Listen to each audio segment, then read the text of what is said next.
Hello friends, నమస్కారము. SIP lump sum ఈ రెండిట్లో నేను ఎక్కువగా వెల్త్ ఎక్కడ క్రియేట్ చేసుకోవచ్చు అనే పాయింట్ ప్రతిసారి మనకి కన్ఫ్యూజన్ ఉంటుంది. సో ఇక్కడ ఇంకొక పాయింట్ మనం తెలుసుకోవాల్సింది ఏంటంటే, చాలా మందికి ఎస్ఐపి లంసమ్ ఇంకా మ్యూచువల్ ఫండ్ ఈ మూడు వేరే వేరే అనేది చాలా మందికి కన్ఫ్యూజన్ ఉంటుంది. కానీ friends, SIP, mutual funds, lump sum ఇవన్నీ ఒకదానికే మనం మాట్లాడుతున్నాము. మ్యూచువల్ ఫండ్స్లో ఇన్వెస్ట్మెంట్ చేసే విధానం ఎస్ఐపి ఉండొచ్చు, లేకపోతే లంసమ్ ఉండొచ్చు. సో ఆ పాయింట్ క్లియర్ తోటి మనం ముందుకెళ్దాం ఫ్రెండ్స్. ఇక్కడ ఫస్ట్ ఏ స్ట్రాటజీ మనకి యూస్ఫుల్గా ఉంటుంది అనేది మనం ముందుకెళ్దాము. సో ఫస్ట్ ఇన్వెస్ట్మెంట్ అనేది చాలా చాలా ఇంపార్టెంట్. మనం ఏ విధంగా మనం ఇన్వెస్ట్మెంట్ చేస్తున్నాము. సో రెండు కామన్ వే ఆఫ్ ఇన్వెస్ట్మెంట్ ఇందాక చెప్పినట్టు, either SIP or lump sum investment ద్వారా మనం మ్యూచువల్ ఫండ్స్ లో ఇన్వెస్ట్మెంట్ చేస్తాము. కానీ డిబేట్ ఉంటుంది, ఎస్ఐపి వల్ల ఎక్కువ నాకు వెల్త్ క్రియేట్ అవుతుందా, లేకపోతే లంసమ్ ద్వారా నాకు ఎక్కువ వెల్త్ క్రియేట్ అవుతుందా అనేది మనం ఈ వీడియోలో చూద్దాం ఫ్రెండ్స్. ఫస్ట్ గా ఎస్ఐపి అనేది ఏంటి? సో రెగ్యులర్ చిన్న అమౌంట్ తోటి ఇన్వెస్ట్మెంట్ అయ్యే ప్రాసెస్ ని మనం ఎస్ఐపి అంటాము. సో ఆ రెగ్యులర్ ఇన్వెస్ట్మెంట్స్ నెలకు ఒకసారి అవ్వచ్చు, క్వార్టర్లీ అవ్వచ్చు, డైలీ అవ్వచ్చు, హాఫ్ ఇయర్లీ అవ్వచ్చు, డిఫరెంట్ ప్రాసెస్ మన దగ్గర ఉంది. ఈవెన్ వీక్లీ అవైలబిలిటీ కూడా మనకు ఉంది. ఇక్కడ ఫైనాన్షియల్ డిసిప్లిన్ మనకు ఇక్కడ మనం చెప్పుకోవచ్చు. టైం ప్రకారంగా మనకి ఏంటంటే ఆ వేరియేషన్ తోటి రూపీ కాస్ట్ యావరేజింగ్ వల్ల మనకి చాలా ఎక్కువ బెనిఫిట్ అనేది ఎస్ఐపి మనకి వచ్చింది. Ideal for salaried people or ప్రతి నెల ఇన్కమ్ వచ్చే వాళ్ళకి ఎస్ఐపి అనేది చాలా యూస్ఫుల్ ఉంటుంది. సో ఎస్ఐపి అనేది ఏంటంటే, నా దగ్గర ఒక్కసారి అమౌంట్ వచ్చింది, ఆ అమౌంట్ నేను ఒక్కసారి ఇన్వెస్ట్మెంట్ చేసిన తర్వాత వదిలేస్తున్నాను. అంటే ఫర్ ఎగ్జాంపుల్, నేను పొలం అమ్మిన తర్వాత నాకు 50 లక్షలు వచ్చినాయి. ఆ 50 లక్షలు నేను ఒకేసారి ఇన్వెస్ట్మెంట్ చేసేసా. కాదు, నాకు బోనస్ వచ్చింది ఒక 3 లక్షలు ఇన్వెస్ట్మెంట్ ఒకేసారి చేసేసా. సో అలాంటి డబ్బుని మనం windfall or large corpus అనేది మనం చెప్పుకుంటాము. సో ఇక్కడ బేసికలీ మార్కెట్ టైమింగ్ చాలా చాలా క్రూషియల్ ఉంటుంది అనేది లంసమ్ ఇన్వెస్ట్మెంట్ లో మనం చెప్పుకుంటాము. హై రిటర్న్స్ అనేది ఎక్కువగా పొందే అవకాశం అనేది చాలా మంది అనుకుంటారు లంసమ్ ఇన్వెస్ట్మెంట్ చేసుకోవడం వల్ల. సో కొద్దిగా డిఫరెన్స్ మనం తెలుసుకుందాము. ఎస్ఐపి ఇంకా లంసమ్ లో ఏమి డిఫరెన్స్ ఉంది. సో ఇన్వెస్ట్మెంట్ చేసే విధానం ఇది నెల కట్టుకోవచ్చు, ఇందాక చెప్పినట్టు డైలీ కూడా ఉంది, ఇప్పుడు వీక్లీ కూడా ఉంది, 15 days ఒకసారి కూడా మనం ఇన్వెస్ట్మెంట్ చేసుకోవచ్చు, నెలకు ఒకసారి చేసుకోవచ్చు, quarterly, half yearly. So different processes అనేది మనం డైలీ ఎస్ఐపి ఆప్షన్ ఉంటుంది. లంసమ్ అంటే ఒకేసారి నా దగ్గర ఒకసారి డబ్బు వచ్చేసింది, నిన్న యాజ్ ఇట్ ఈస్ నేను డబ్బు ఇన్వెస్ట్మెంట్ చేసేసా. సో మార్కెట్ టైమింగ్ ఇంపాక్ట్ ఎంత ఎక్కువగా ఉంటుంది అనేది మనకు ఉంటుంటే, ఎస్ఐపి మీద ఇంపాక్ట్ అనేది తక్కువగా ఉంటుంది, లంసమ్ మీద ఇంపాక్ట్ అనేది ఎక్కువగా ఉంటుంది. మనం ఏ టైంలో ఇన్వెస్ట్మెంట్ చేసాము, మార్కెట్ హైలో ఇన్వెస్ట్మెంట్ చేసామా, మార్కెట్ లోలో ఇన్వెస్ట్మెంట్ చేసామా, ఫాలింగ్ మార్కెట్లో ఇన్వెస్ట్మెంట్ చేసామా, రైజింగ్ మార్కెట్లో ఇన్వెస్ట్మెంట్ చేసామా అనే ఇంపాక్ట్ లంసమ్ ఇన్వెస్ట్మెంట్ చాలా చాలా ఎక్కువగా ఉంటుంది. ఎందుకంటే ఒకేసారి ఇన్వెస్ట్మెంట్ చేస్తున్నాం కాబట్టి ఆ టైం చాలా చాలా క్రూషియల్ మనం చెప్పుకుంటాము. వాలటిలిటీని ఏ విధంగా హ్యాండిల్ చేసింది, ఇక్కడ overall period of time rupee cost averaging అన్నాం కదా. సో ప్రతి రెగ్యులర్ బేసిస్ మీద ఇన్వెస్ట్మెంట్ జరుగుతుంది కాబట్టి యావరేజింగ్ అవుట్ ఎక్కువగా ఉంటుంది. సో కొద్దిగా యూనిట్స్ మనకి ఎక్కువ యూనిట్స్ మార్కెట్ తగ్గినప్పుడు వస్తాయి, మార్కెట్ పెరిగినప్పుడు మనకి ఇన్వెస్ట్మెంట్ మీద మనకి యూనిట్స్ అనేది తగ్గుతూ ఉంటాయి. సో యావరేజింగ్ అవుట్ ఆప్షన్స్ మనకి ఎస్ఐపిలో ఎక్కువ ఉంటుంది. లంసమ్లో కంప్లీట్ ఫుల్ ఎక్స్పోజర్ వాలటిలిటీలో మనం చూడొచ్చు. లంసమ్ ఇన్వెస్ట్మెంట్ చేసినప్పుడు ఇది ఎవరికి సూటబిలిటీ అనేది మనకు, ఇది రెగ్యులర్ ఇన్కమ్ వచ్చే వాళ్ళకి, ఇది ఒకేసారి డబ్బు ఉన్నప్పుడు, అంటే వ్యాపారం చేసే వాళ్ళకి అనుకోవచ్చు, లేకపోతే వ్యవసాయం చేసిన వాళ్ళు అనుకోవచ్చు, లేకపోతే ఏదో పెద్ద ప్రాజెక్ట్ కాంట్రాక్ట్ బేసిస్ మీద లైక్ ఏజెంట్స్ అనుకోవచ్చు. సో అలాంటి వాళ్ళకి ఈ లంసమ్ ఇన్వెస్ట్మెంట్ అనేది చాలా చాలా సూటబుల్ అనేది మనం చెప్పుకోవచ్చు. సో రూపీ కాస్ట్ యావరేజింగ్ అనేది ఎస్ఐపి మీద ఎందుకు ఎక్కువగా వెయిటేజ్ బెనిఫిట్ అనేది మనం చెప్పుకుంటాము. సో ఇక్కడ పాయింట్స్ మనం చెప్పుకోవచ్చు. ఎక్కువ యూనిట్స్ మనకు వచ్చింది మార్కెట్ పడినప్పుడు. అంటే సింపుల్గా ఎగ్జాంపుల్ కింద మనం మాట్లాడుకుంటే ఇక్కడ 100 రూపాయలు ఒక ఎన్ఏవి ఉంది. సో 100 రూపాయలది 80 రూపాయల కింద తగ్గింది అనుకోండి, ఇక్కడ యూనిట్స్ ఎక్కువ వస్తుంది. ఎందుకంటే ఒక యూనిట్ మీద ఇక్కడ 80 రూపాయలు ఉంటుంది, ఇది వరకు మనకి 100 రూపాయలు ఉండేది. సో ఎక్కువ యూనిట్స్ మనం కొనుక్కోవచ్చు ఎస్ఐపి వల్ల. అదే విధంగా మార్కెట్ ఇక్కడ పెరిగినప్పుడు 80 రూపాయల్లో నేను కొన్న 1 యూనిట్ ఇక్కడ 100 రూపాయల్లో నేను కొనాల్సి వస్తుంది. సో అదే డబ్బు మీద నాకు తక్కువ యూనిట్స్ ఇక్కడ మనం చూస్తున్నాము. సో టైంతో పాటు మనకి యావరేజింగ్ అనేది జరిగిద్ది. అంటే సింపుల్గా మనం తెలుసుకోవాల్సింది ఏంటంటే మార్కెట్ మూవ్మెంట్ అప్రాక్సిమేట్లీ ఈ విధంగా ఉంటుంది అనేది మనం చెప్పుకోవచ్చు. సో మన ఇన్వెస్ట్మెంట్ అనేది ఆన్ రెగ్యులర్ బేసిస్ మీద ఈ విధంగా ఇన్వెస్ట్మెంట్ అవుతుంది. So timely basis. So market పడినా తగ్గినా ప్రాబ్లం లేదు, యావరేజింగ్ అవుట్ అనేది మనం చేసుకోవచ్చు ఎస్ఐపి ద్వారా. సో దీనివల్ల ఇమోషనల్ డిస్టర్బెన్స్ డిసిషన్ మేకింగ్ మీద ఎక్కువ ఒత్తిడి ఉంటుంది. ఎందుకంటే మార్కెట్ ఏ మూమెంట్లో ఉన్నా కూడా ప్రాబ్లం లేదు, రెగ్యులర్లీ నా డబ్బు మార్కెట్లో ఇన్వెస్ట్మెంట్ జరుగుతుంది in the form of SIP. చాలా చాలా ఇంపార్టెంట్. సో ఇక్కడ చిన్న ఎగ్జాంపుల్ కింద మనం చెక్ చేసుకుంటున్నాం ఫ్రెండ్స్. సో ఇక్కడ ఎగ్జాంపుల్లో ఒక వ్యక్తి ఇక్కడ ఇన్వెస్ట్మెంట్ చేశాడు, లంసమ్ ఇన్వెస్ట్మెంట్ ఇంకా ఎస్ఐపి రెండు 1.2 lakhs ఇన్వెస్ట్మెంట్ చేస్తున్నాడు. సో ఎస్ఐపి ద్వారా నెలకి ఒక 2000 per month ఇన్వెస్ట్మెంట్ చేస్తే అప్రాక్సిమేట్లీ ఆయన అక్యుములేట్ చేసింది 1.6 lakhs. అదే విధంగా ఆ మనిషి లంసమ్ ఇన్వెస్ట్మెంట్ చేశాడు 1.2 lakhs, ఒక 5 సంవత్సరాల్లో అక్యుములేట్ అయింది 1.7 lakhs. ఇక్కడ పాయింట్ అనేది ఏంటంటే రిటర్న్స్ డిపెండెన్సీ అనేది మార్కెట్ కండిషన్ మీద ఎక్కువగా ఉంటుంది. మనం ఏ టైంలో మార్కెట్లో ఇన్వెస్ట్మెంట్ చేశాము అనే దాని మీద ఎస్ఐపి ఇంకా లంసమ్ రిటర్న్స్ దాని తగ్గట్టు మనం చూస్తాము. ఫ్రెండ్స్ ఇక్కడ నేను మీకు ఒక చిన్న ఎగ్జాంపుల్ చూపిస్తున్నా. ఈ పర్టికులర్ కంపెనీ ఇక్కడ మీరు చూడొచ్చు, Aditya Birla's Sun Life Pure Value Fund. So దీంట్లో మనం ఇన్వెస్ట్మెంట్ చేసాము లంసమ్ ద్వారా, దీంట్లో మనం ఇన్వెస్ట్మెంట్ చేసాము ఎస్ఐపి ద్వారా. సో ఇక్కడ ఓవరాల్ కార్పస్ లో ఏం మార్పు అన్నది మనకి ఇక్కడ కనిపించదు. సో చిన్నగా మనం 1 by 1 మనం డిఫరెంట్ టైం ఫ్రేమ్స్ లో ఇన్వెస్ట్మెంట్ అనేది మనం చెక్ చేసుకుందాము. 6 months లో మనం కంపేర్ చేసుకుంటే -1.7% లంసమ్ ఇన్వెస్ట్మెంట్, ఎస్ఐపిలో చూడండి 4.83. అదేవిధంగా ఒక సంవత్సరంలో నేను ఇన్వెస్ట్మెంట్ రిటర్న్ చూస్తుంటే లేటెస్ట్ వన్ ఇయర్ గురించి మనం చెప్పుకుంటున్నాము. ఇక్కడ 2.54, ఇక్కడ 1.41. సో ఇక్కడ మనం ప్లస్ మైనస్ చేసుకుందాము. ఇక్కడ అడ్వాంటేజ్, ఇక్కడ మనకి డిస్అడ్వాంటేజ్. ఇక్కడ 1 year పాయింట్ ఆఫ్ వ్యూలో చూసుకుంటే ఇక్కడ 1 year ఎస్ఐ లంసమ్ లో అడ్వాంటేజ్, ఇక్కడ 1 year ఎస్ఐపిలో డిస్అడ్వాంటేజ్ మనకి కంపారిజన్ లో చూస్తుంటే.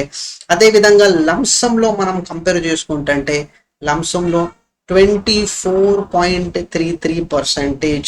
సో ఇది చాలా ఆల్మోస్ట్ డబల్ ఇచ్చింది ఎస్ఐపి పాయింట్ ఆఫ్ వ్యూ తోటి. సో ఇక్కడ నెగటివ్ గా అంటే మనం నెగటివ్ విషయం ఏంటంటే రెండిటితో మనం కంపేర్ చేసుకుంటున్నాము.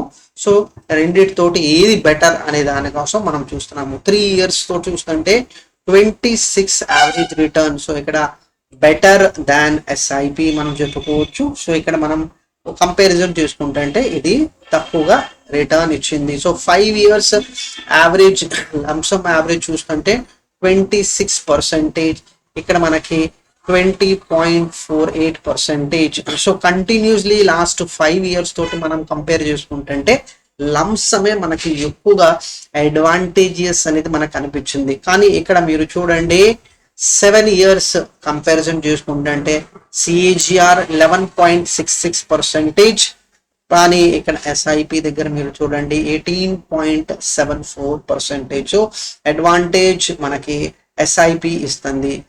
10 years యావరేజ్ రిటర్న్ చూస్తుంటే 12.88% మనకి ఇక్కడ ఇస్తుంది, ఇక్కడ 14.81. సో ఇక్కడ SIP 10 years advantage.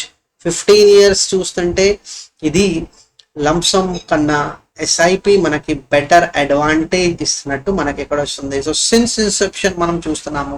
So since Inception లో మనకి ఏమీ డిఫరెన్స్ అనేది లేదు. సో వన్ టైం ఇన్వెస్ట్మెంట్ అనేది మనం చూసుకుంటే ఏమీ డిఫరెన్స్ అనేది ఉండవు.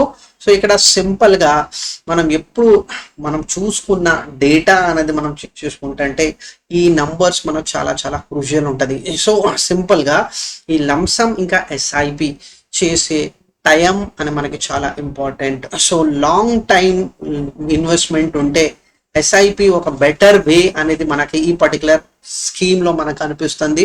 షార్ట్ టర్మ్లో టైం ప్రకారంగా లాస్ట్ 5 years తోటి మీరు చూస్తుంటే ఇక్కడి నుంచి మనకి లాస్ట్ 5 years అంటే 2020 నుంచి మనకి లాస్ట్ 5 years కనిపిస్తుంది. సో ఈ 2020 అనేది ఏంటంటే మనకు తెలిసిందే మార్కెట్ చాలా చాలా డౌన్ ఉంది కాబట్టి ప్రతి స్కీమ్లో మీకు లంసమ్ అడ్వాంటేజెస్ అని మీకు కనిపించింది. సో దాని తగ్గట్టు మనం లంసమే ఇన్వెస్ట్మెంట్ చేద్దాము, ఎస్ఐపి ద్వారా మనం చేయొద్దు అనేది కాదు. సో ఇప్పుడు లంసమ్ ఇంకా ఎస్ఐపిలో ఇంపార్టెంట్ పాయింట్ మనం తెలుసుకోవాల్సింది ఏంటంటే ఇక్కడ సింపుల్గా మీరు చెక్ చేసుకోండి ఈ స్టాండర్డ్ డివియేషన్ ఎంత ఎక్కువగా ఉంది. 17 అనేది అంటే చాలా చాలా ఎక్కువ అనేది మనం చెప్పుకోవచ్చు. సో హై స్టాండర్డ్ డివియేషన్ స్కీమ్స్లో ఎస్ఐపి ప్రిఫరెన్స్ అనేది మనం ఎక్కువగా ఇవ్వాలి. సో ఇది సింపుల్గా అర్థం చేసుకోవాలి ఫ్రెండ్స్. మనం స్కీమ్ టు స్కీమ్ మనం చెక్ చేసుకుంటున్నాము. ఇక్కడ ఒక ఎగ్జాంపుల్ ప్రకారంగా నేను మీకు ప్యూర్ వాల్యూ ఫండ్ అనేది నేను చూపించాను. ఇదే విధంగా మనం ప్రతి స్కీమ్లో మనం ఈ పాయింట్ అనేది చెక్ చేసుకోవాలి, రైట్. సో ఫర్దర్గా మనం వెళ్ళిపోతే ఇక్కడ sharp ratio. So sharp ratio మనకి ఇక్కడ పాజిటివ్ ఉంది కాబట్టి లంసమ్ ఇన్వెస్ట్మెంట్ అనేది కూడా ఈ పర్టికులర్ స్కీమ్లో చేయొచ్చు. కానీ ఇక్కడ షార్ప్ రేషియో మైనస్ ఉంటే ఏ పాయింట్ ఆఫ్ టైంలో మనం లంసమ్ ఇన్వెస్ట్మెంట్ ఈ పర్టికులర్ స్కీమ్లో చెయ్యకూడదు అనేది మనం over a period of time data అనేది మనకి ఇక్కడ చెప్తుంది. సో డౌన్ ఫాల్ రేషియో అనేది మనం సార్టినో రేషియో అంటాము 1.48. సో ఈ చిన్న ఎగ్జాంపుల్ తోటి మనకి ఏం తెలుస్తుంది ఏంటంటే షార్ట్ టైం ఫ్రేమ్లో లంసమ్ అడ్వాంటేజెస్ కనిపించింది హిస్టారికల్ ట్రాక్ రికార్డ్ చూస్తే. అదేవిధంగా 7 years కన్నా ఎక్కువగా ఈ పర్టికులర్ స్కీమ్లో ఇన్వెస్ట్మెంట్ చేసిన వాడికి ఈ ఎన్సైపి వల్ల ఎక్కువ అడ్వాంటేజ్ అనేది మనకు కనిపించింది. సో లాస్ట్ 5 years ఇంకా నెక్స్ట్ 5 yearsలో చాలా డిఫరెన్స్ ఉంది ఫ్రెండ్స్. సో పెండమిక్ సిచ్యువేషన్ నుంచి మార్కెట్ పైకి వచ్చింది. సో నెక్స్ట్ 5 yearsలో కూడా అదే మొమెంటం అదే పేస్లో మార్కెట్ వెళ్ళిద్దా అనేది మీరు కూర్చొని ఆలోచించాలి. సో ఈ థాట్ ప్రాసెస్ తోటి ఎప్పుడైనా మనం ఎస్ఐపి చేసుకోవాలా లంసమ్ ఇన్వెస్ట్మెంట్ చేసుకోవాలా అనే పాయింట్ ఆఫ్ వ్యూ తోటి మనం వెళ్ళాలి. సో ఇక్కడ ఫస్ట్ ఎస్ఐపి అడ్వాంటేజెస్ ఏంటంటే డిసిప్లిన్ ఇన్వెస్ట్మెంట్, ఎంట్రీ బ్యారియర్ ఉండదు, మనం ఏ టైంలో ఇన్వెస్ట్మెంట్ చేస్తున్నాము ఆ రిస్క్ ఎలిమెంట్ అనేది కూడా మనం ఓవర్ పీరియడ్ ఆఫ్ టైం తీసేస్తాము. దీంట్లో డిసడ్వాంటేజెస్ ఏంటంటే మనం పెట్టిన ఇన్వెస్ట్మెంట్ అనేది ఏంటంటే చిన్న చిన్న టైంలో డిప్లాయ్మెంట్ అవుతుంది. అంటే మనం ఒకేసారి మన ఇన్వెస్ట్మెంట్ వెళ్ళదు, monthly basis, quarterly basis, half daily basis, weekly basis. So అది డిఫరెంట్ టైం ఫ్రేమ్స్లో ఇన్వెస్ట్మెంట్ అనేది జరుగుతుంది. So opportunity loss. So market కింద ఉన్నప్పుడు, సో ఫర్ ఎగ్జాంపుల్ మనం ఈ పర్టికులర్ పాయింట్లో ఉన్నాము. సో ఈ పర్టికులర్ పాయింట్ ఆఫ్ వ్యూలో లంసమ్ ఇన్వెస్ట్మెంట్ మనం ఎక్కడ ఇన్వెస్ట్మెంట్ చేసామా, ఇక్కడ ఇన్వెస్ట్మెంట్ చేసామా ప్రాబ్లం లేదు. కానీ మనం లంసమ్ ఆపర్చునిటీ ఈ పర్టికులర్ మార్కెట్ ఇస్తుంది. కానీ ఎస్ఐపి అనే విషయం ఏంటంటే ఇలా వెళ్ళిపోతూ ఉంటుంది. సో మీరు ఇక్కడ ఇన్వెస్ట్మెంట్ చేస్తే ఎక్కడి నుంచి గ్రోత్ అనేది చాలా సబ్స్టాన్షియల్గా వచ్చింది ఒకవేళ మనం లంసమ్ చేస్తే. బట్ ఎస్ఐపిలో మనం మొమెంటరీ చిన్న అమౌంట్ తోటి ఇన్వెస్ట్మెంట్ చేస్తున్నాం కాబట్టి స్టోరీ డిఫరెంట్గా ఉంటుంది. సో లంసంలో ఫుల్ టైమ్ కంపౌండింగ్, ప్రతి ఒక్క రూపాయి మీద కంప్లీట్ కంపౌండింగ్ మనకి కనిపించింది.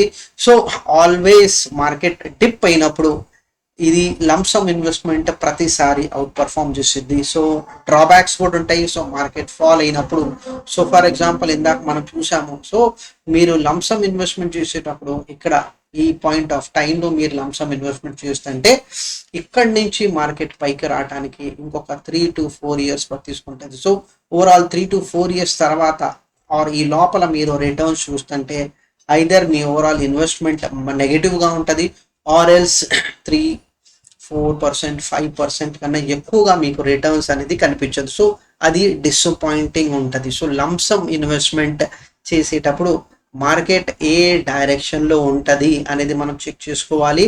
రెండోది ఏ స్కీమ్ కేటగిరీలో మనం ఇన్వెస్ట్మెంట్, కేటగిరీస్ అనేది కూడా మనకి చాలా ఇంపార్టెంట్. మనం ఏ కేటగిరీ ఆఫ్ మ్యూచువల్ ఫండ్స్ లో మనం ఇన్వెస్ట్మెంట్ చేస్తున్నాం అనేది కూడా మనకి చాలా చాలా ఇంపార్టెంట్. సో ఇక్కడ లంసమ్ ఇన్వెస్ట్మెంట్ చేసినప్పుడు మార్కెట్ జడ్జ్మెంట్ అనేది చాలా ఇంపార్టెంట్. మనం ఈ ఫేజ్ లో ఎంట్రీ తీసుకుంటున్నామా, ఈ ఫేజ్ లో ఎంట్రీ తీసుకుంటున్నామా, ఈ ఫేజ్ లో ఎంట్రీ తీసుకుంటున్నామా, సో ఏ పాయింట్ ఆఫ్ టైంలో timing of the market becomes crucial అనేది మనం చెప్పుకోవచ్చు. సో ఎస్ఐపి ఎవరు ప్రిఫర్ చేయాలంటే రెగ్యులర్ ఇన్కమ్ వచ్చే వాళ్ళు, మార్కెట్ టైమింగ్ నాకు మార్కెట్తో సంబంధం ఉండకూడదు, మార్కెట్లో రెగ్యులర్ బేసిస్ మీద ఇన్వెస్ట్మెంట్ అవ్వాలి, మొదటిసారి మ్యూచువల్ ఫండ్లో ఇన్వెస్ట్మెంట్ చేసే వాళ్ళు ప్రిఫర్ చేయాలి, ప్లస్ ఒక లాంగ్ టర్మ్ ఇన్వెస్ట్మెంట్ హ్యాబిట్ అనేది నాకుంటే అలాంటి వాళ్ళు కూడా ఎస్ఐపికి వెళ్ళాలి. సో లంసమ్ ఎవరికి వెళ్ళాలంటే బోనస్ వస్తుంది, సో డబ్బు ఇన్హెరిటెన్స్ అంటే ఫస్ట్ జనరేషన్ నుంచి నెక్స్ట్ జనరేషన్కి డబ్బులు ఇవ్వటం జరిగింది. సో మార్కెట్ చాలా చాలా డిస్కౌంట్లో దొరుకుతుంది, 20% ఫాల్ అయిపోయింది, 30% ఫాల్ అయిపోయింది. అలాంటి సిచ్యువేషన్లో మనం మార్కెట్స్లో ఎంట్రీ అనేది చేసుకోవచ్చు. Investment horizon should be always more than 5 years. అది చాలా చాలా ఇంపార్టెంట్ పాయింట్ మనం చెప్పుకుంటున్నాము. సో ఎందుకంటే ఇందాక నేను చెప్పినట్టు మార్కెట్ ఈ పర్టికులర్ పాయింట్ ఆఫ్ వ్యూలో మీరు ఫేజ్లో మీరు ఇన్వెస్ట్మెంట్ చేస్తుంటే ఆఫ్టర్ 3 to 4 years కూడా మీకు పాజిటివ్ రిటర్న్స్ అనేది ఉండదు. ఇక్కడ చాలా చాలా హై రిస్క్ అపెటైట్ ఉండే వాళ్ళు లంసమ్ అనేది వెళ్ళాలి, అది చాలా చాలా క్రూషియల్ అనేది మనం చెప్పుకుంటాం ఫ్రెండ్స్. సో దీనికి ఆల్టర్నేటివ్, సో అది కాదు ఇది కాదు అనేది ఉంటే మనం ఏం చేయాలంటే సింపుల్ వే, ఒకటి మన దగ్గర 5 లక్షలు ఉంటే ఫస్ట్ 2 lakhs మనం లంసంలో వెళ్ళిపోవాలి, మిగతా 3 lakhs అనేది మనం ఎస్ఐపి ఆర్ ఎస్టిపి ద్వారా మనం ఇన్వెస్ట్మెంట్ అనేది చేసుకోవచ్చు. సో దీన్ని మనం హైబ్రిడ్ అప్రోచ్ అనేది అంటాము. సో ఇది కంప్లీట్లీ మార్కెట్ వ్యూ తోటి మనం ఈ అప్రోచ్ అనేది తీసుకోవచ్చు. సో ఓవరాల్ ఫ్రెండ్స్ మీకు ఒక చిన్న ఐడియా అనేది చెప్పడానికి SIP is always safer as compare to lump sum investment. So ఇక్కడ చాయిస్ మనం ఎస్ఐపిలో వెళ్ళాలా లంసంలో వెళ్ళాలా అనే చాయిస్ మనకి 4 factors మైండ్లో పెట్టుకొని వెళ్ళాలి. సో మనం ఎంత రిస్క్ తీసుకుంటున్నాము మన క్యాపిటల్ మీద, సో క్యాపిటల్ మీద రిస్క్ అంటే ఈ 100 రూపాయలు ఎంతవరకు తగ్గొచ్చు, అంటే క్యాపిటల్ నాకు డౌన్ఫాల్ ఎంతవరకు ఉండొచ్చు, 5%, 10%, 15%, 20%, 25%. సో 25 కూడా ఎందుకు అంటే ఇన్ ద వర్స్ట్ సిచ్యువేషన్ మనం 25-30% కూడా portfolio or scheme downfall అనేది మనం చూసాము. సో ఇక్కడ ఇన్వెస్ట్మెంట్ హొరైజన్ ఎంత కాలం మనం ఉంటున్నాము, మార్కెట్ సిచ్యువేషన్ ఏంటి, ఎన్ని ఫండ్స్ ఎప్పుడు మనం ఫండ్స్ అవైలబిలిటీ తీసుకోవాలనుకుంటున్నాము. సో ఈ పాయింట్ ఆఫ్ వ్యూ తోటి మనం చాలా చాలా క్రూషియల్ గా వెళ్తున్నాము. సో ఇక్కడ అవుట్లైన్ అనేది ఏంటంటే SIP is more safer and long term vision తోటి ఇన్వెస్ట్మెంట్ చేసే వాళ్ళకి వెల్త్ క్రియేషన్ యూస్ చేసుకోవాలి. లంసమ్ ఇన్వెస్ట్మెంట్ అనేది ఏంటంటే పొటెన్షియల్లీ చాలా చాలా హై రిస్క్ తీసుకోవాలి అనే ఆలోచనతోటి ఉండే వాళ్ళకి లంసమ్ అనేది వెల్త్ క్రియేషన్ రూట్ అనేది తీసుకోవాలి. సో యాజ్ అన్ ఇండివిజువల్ మన చాయిస్ మన రిస్క్ పొటెన్షియల్ మీద మనం తీసుకుంటాము. సో ఇదే బేసిస్ మీద ఫ్రెండ్స్ మీకు ఏదైనా డౌట్ వచ్చినా కూడా మీరు ఈజీలీ కాంటాక్ట్ అవ్వచ్చు నాకు. సో ఇక్కడ నా కాంటాక్ట్ డీటెయిల్స్ మీకు ఇస్తాను, 8790458401. సో ఈ నంబర్కి మీరు మెసేజ్ అనేది పెట్టవచ్చు, మీకు డెఫినెట్లీ నా సైడ్ నుంచి నేను రెస్పాన్స్ చేస్తాను friends. Thank you very much.